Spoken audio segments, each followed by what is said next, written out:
Hello everybody, and welcome to another episode of our video iWoofs with your hosts, Dr. Ian Dunbar, Kelly Dunbar, hello, and me, Jamie Dunbar. What are we talking about today, Kelly? Today we have another question from our, this time from our Facebook fan page. What do we think, what is our opinion on protection sports? It's kind of, I guess it's somewhat controversial in the sense that some people think you should never teach a dog to bite or encourage a dog to bite. Other people obviously love it and see it as a wonderful outlet for dogs that were bred for protection, which are many, many breeds. And I'm sure there's more controversy we can think of there. You know, why would someone want that? Why do you need that? Do you have ulterior motives? Dogs shouldn't be used for that kind of thing. You know, all that kind of stuff. Why don't you start then, Kelly, since you've done ring sport with Doon? Well, I haven't done it. I have not main... done it. I've never competed in any kind of protection sport. I'm not, at this juncture, dedicated enough in my training to complete such a program. It's something that It's a lot of work. It's something that I've dabbled in, and Competing in any sport, I find competing in any sport is a lot of work, and you have to be home, and you have to not travel, and maybe not have 3 other jobs. Well, you end up traveling all over, going to trials. I mean, it becomes your life. That's true. But traveling, I mean, you know, you have to be present for training, and to get yourself on a program. And We're moving away from the point. Well, no, but I haven't done that. That is part of the point. You're dedicated to what you're doing when you're doing it. So I've dabbled in things. I know a lot of other people that do different sports. I'm no expert myself. Anyway, so protection sports. What do we think of them? I personally, as someone who has dabbled and attempted to learn more about them and you know, tried it here and there, I obviously think it's something that's kind of cool. It's something that highlights the dog's natural abilities, along with control and obedience, if you will, not in necessarily the traditional sense, although in some cases the traditional sense. It also focuses on teamwork, exquisite communication, you know, with your dog if you do it right, and I think also, as I say, with controlling the dog's impulses. I don't see protection sport training as training dogs to bite willy-nilly, you know, at all. You know, on the contrary, well, maybe people who don't know or see that. I mean, I can't see how you can really object to the idea of teaching a dog when to bite, when to stop biting. To stop before they've started. That's really important. You know, the stop attack, and for instance, French ring sport, and I believe they have something similar in Schutzen. You know, when you call the dog off, you've sent them out, they're going to bite, you call them off. You know, that's putting in what's it called? You know, a safety, if you will, there, as well as being able to obviously get the dog to stop biting when necessary.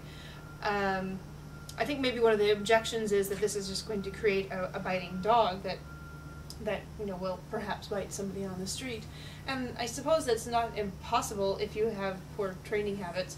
But really, it's like it's just like every other sport. When a dog is on a field with the guy in a big suit or with a big sleeve, and my owner is in a certain, you know, has certain mannerisms, and we're doing a certain thing in a certain context, they know that they're in the sport. They don't take those skills out into the real world anyway, any more than an obedience trained dog takes those skills out into the real world. Sorry. You know, it doesn't. It's not that it, you know, doesn't affect some aspects of their behavior, but you know, dogs are smarter than that. They understand the context that we train in, which is also why we can cross train. I've done some dabbling with Doon in Rallyo, in some protection work with early training ring sport, nose work, for example, 3 different things, and they're very different. We even train for those things sometimes in the same room, in the same environment, and he might come into the room and say, "What are we doing today?" You know, look around and take a minute and maybe check out which equipment he's wearing or who's there that day, and then he can, after a moment of adjustment, he knows that today we're doing nose work. You know, there isn't going to be any kind of fun tug of war with the big guy. It's really no different from humans, that, you know, we can wear many hats and do many things, and so can the dog. I mean, I think at the moment, well, firstly, I like all sports and games that people do with their dogs. Anyone who's going to take the time, whether they're throwing a ball down at the beach, or they're spending their lives doing obedience, rally, agility, Schutzhund or ring sport, totally cool with me. The one... It's a higher level of dedication to your dog. That's a good point. Yes. Yeah. The one downside to protection sports, it just comes down to tools and techniques. I find more people using tools and techniques that I wouldn't use in a lot of protection sports and in high-powered obedience that I like using, and I like seeing dogs which have been trained, whether it's agility or ring sport or Schutzen, and they've been trained by playing games. They've played tug of war, so they have an immediate out. When you say out, boom, they let go immediately because they've been trained to want to do this. So it's so obvious now. It is a sport, and I think you kind of threw away the comment on, you know, well, it depends on the technique. No, it's so important. I think there are a lot of people doing so-called protection, not necessarily in the sport, but using techniques which are just horrible. However, I wasn't even talking about what you call horrible techniques. I was just thinking poor training in general. Poor training, yeah. Can create a dog that is just kind of out of control and doesn't have the cues or control that's necessary. Yeah. It also makes me think about, you know, like the human analogy of like whether signing your child up to play ice hockey or to take karate lessons is going to make them more violent, and I think that certainly not necessarily. Good analogy. I would say absolutely not. Right. Well, in fact, that sports, I think that a lot of you know, dojos and karate studios will say that a huge part of learning karate is that it will teach, you know, children to be less violent or will more controlled of their emotions because they now have like this discipline, you know, that so much of the sport, so much of the training is being in control and you know, not letting your emotions and stuff take over. And very I think similar. that's very very similar to some sort of again done right. sport. You know, if you don't put your checks and balances in there, you can. Of course, it's possible to train a dog to bite willy nilly. You know, Right. and some people and might, some people do that. and some but people do that's it on not purpose. what we're Some people do it seeing in a sport. inappropriately. Yeah, and I mean, I really like your unintentionally. analogy with humans about control, and the other point you made that not only are people learning to control their dog, but they're doing it in a situation where these dogs are so amped up and enjoying it so much. So they're not just learning to control their dog, they're learning real superior control over the dog, which then really sort of bodes well when we bring the dog back into like the family setting. That said, it's a responsibility to have a large dog that, you know, can bite and knows how to bite hard. And so, you know, I do think there is, you know, a certain amount of responsibility there that people need to take into consideration. Well, it's a liability, I think, perhaps even technically. I don't know. I absolutely agree with you, and it's a liability in a legal sense. Yes, that's what I that mean. you have prior knowledge of what the dog can do. However, to me, practically, it's no more a liability than owning any dog, big or little.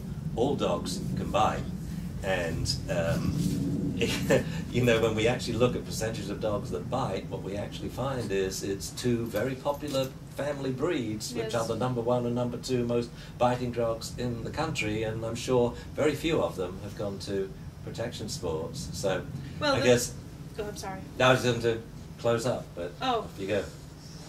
Oh no, I was just thinking along with that thought, people who, you know, the unknown dog who of course can bite is not managed the way perhaps or respected in the way that a dog that we know can bite would be respected. Somebody who knows that they have a dog that is strong and powerful that they've taught to bite is perhaps going to also be more responsible out on the streets and managing their dog than somebody who has a happy golden retriever that's never bitten anybody, and they may be more relaxed. That's a very good point. It's going to be much better managed and certainly probably much better trained too.